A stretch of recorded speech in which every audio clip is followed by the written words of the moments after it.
That's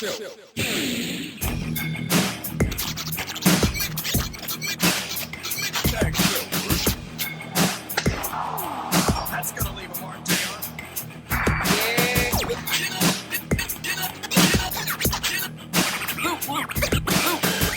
That's on the speaker because I'm on the speaker.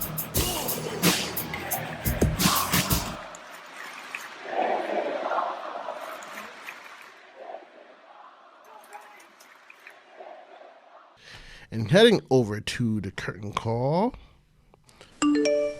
felt this was necessary to discuss. Bryan Alvarez and a few others made negative comments about Naomi's appearance at the Royal Rumble, where they used the word MFer and dumb, whereas Naomi responded to it, as well as Ali. So my question was, why do you think African-American wrestlers are so easily and quickly criticized in wrestling? Well, before I even jump into that, I think it's, shame on those guys that can sit there and have the balls to talk about women in that nature. You know what I mean? And for that matter, to criticize anyone when I can bet $1,000 of my life on it that you could never do what she does or any of these wrestlers. That's why for us with this podcast, we try to not critique the superstar themselves, right. More so like the situation, because I know for damn sure I can't do what any of them does in the ring.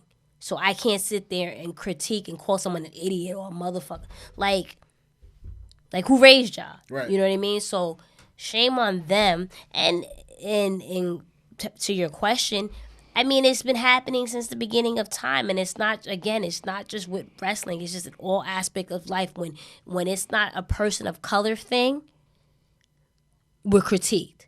You know what I mean? How many times, like when we had the Obamas in office, they critiqued, Michelle Obama's looks, or says she looks this, or like she's right. Not capable of being, or they're not capable, but yet they went to Harvard and this and that, and they're lawyers, and you know what I mean? Right. And anytime when it's not meant for us, it's a problem. It's a problem, and that's when it comes down to it.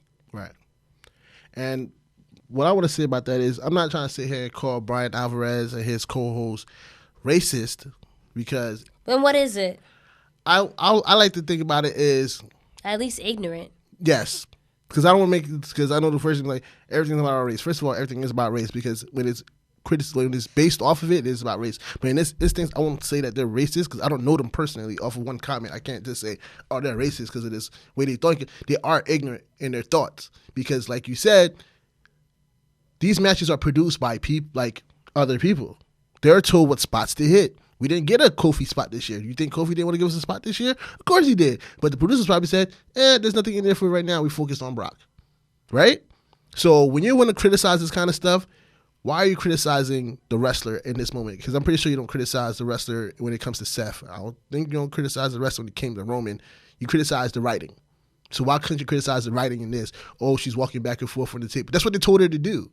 Just like in the movies, how many times in the movies we watch something and it doesn't make sense, but we're gonna go with it because it's a movie, it's an entertainment. And let me tell you something. When I was at Rumble, or like the clip that went viral, I think it got 2 million views of Naomi just showing the fuck out. She looked absolutely flawless, spotless. Exactly. Like I was not taken aback, because I know that's how Naomi works. Right. But just how fluid it. Sometimes you forget, because she hasn't been on for like 5 months, and it was just like.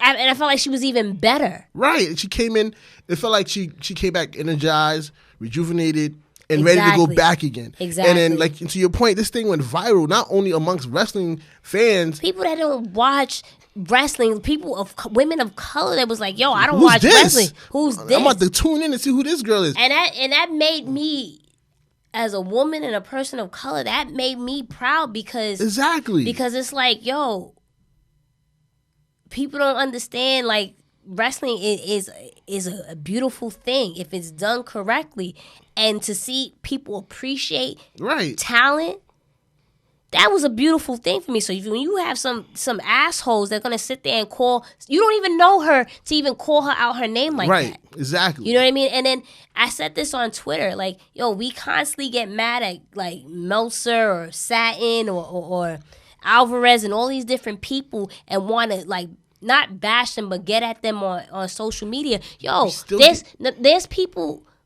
Like, I'm not trying to, like, promote ourselves and, like, this is our chance to get our foot in the door. But, like, yo, there's people that look like just like you that will talk about wrestling, know what the fuck they're talking about, and don't have to sit there and put someone down. And be very respectable to all kinds. You know what I mean? And I said the same thing on Twitter. I said, we have to stop giving these people views and clicks and sharing that shit. Stop giving them that platform. The moment you see that, you should be between 10 more that's putting it in a positive light so you can overshadow that. You just put that in light, give them the numbers. Don't give them the numbers. They don't deserve those numbers. Because it's gonna continue to be the same pattern that these assholes that think they know everything to critique and put people of color down, and it's gonna be the same vicious cycle.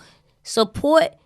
You want to listen to someone talk about wrestling and about your favorites and people of color and want to push them in the forefront? There's so many other podcasters of that people that look just like us that are talking about these things and not shitting on people. Exactly. And again, to the point of the media and viral, the shit went on Wendy Williams as a positive note. When's the last time you seen anything positive? That wasn't on Wendy Williams. It was just. Was it? No, it wasn't. You think so? I'm positive. She was a joke. Oh, so why did Naomi retweet it? She laughed. It was a joke. She said, "How do you guys do these things?" See, but still though, Jesus. it still was in a positive note.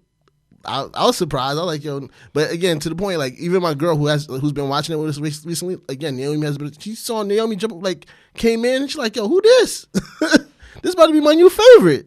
Like, hold on now. No, I'm kidding. It gives women hope. It gives black people hope. It gives wrestling fans hope that there's great things that happen in this ring, and you could tune in and enjoy it with everybody else. So we don't need negativity from people that doesn't speak for us. Not even gives hope in that sense, but that again, that's someone I look like. Right. That has similar features, same skin tone. That they're doing that. Well, shit, I can do that. I can have some type of role in wrestling. So, with all that said, fuck what they had to say. Naomi showed the fuck out.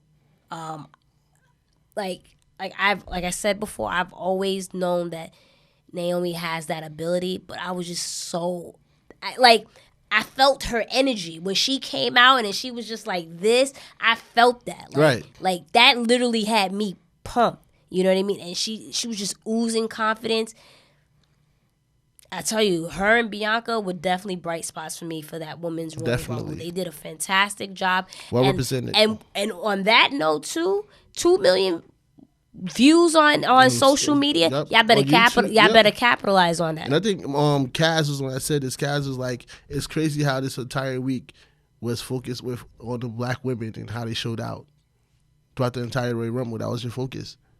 I mean, time and time again, we've shown, and when I say we, I mean as women of color in wrestling have shown that they're just doing it better, but you're not giving them that platform. And as a company, again, like I would have to sit back and like, yo, I can't constantly keep pushing my own agenda. If I see this is what's popping, this is what's hot, let me get behind it. But that's the thing. A lot of the times they can't even touch that culture. They can't touch that community because they don't have a connection to the community because they want to give people chances to help out. And I understand that. They're blind to it. They got blinders on. I understand that, but you let Naomi do her thing, the whole Feel the Glow gimmick, and it popped. Facts, just let facts. you don't even have to. It'd be nice if you did take the time to understand the culture. Or hire people that do know the culture. That too, but if you see something that's popping, work with that. I would say work with that superstar to give them some type of storyline, to give them that push, and let them rock. Because she clearly shows you that she's more than capable to be over. You saw the crowd reaction. Right. And that was probably one of the loudest pop of the night, if not Dave. You was there. I lost my damn voice between her, Bianca, and Edge. My voice was shot because of those three people. So, again, fuck their opinions. You know what I mean? Because clearly they don't know what they're talking about. And on that note, that's the Mixed Tag Show, episode 11, season 2.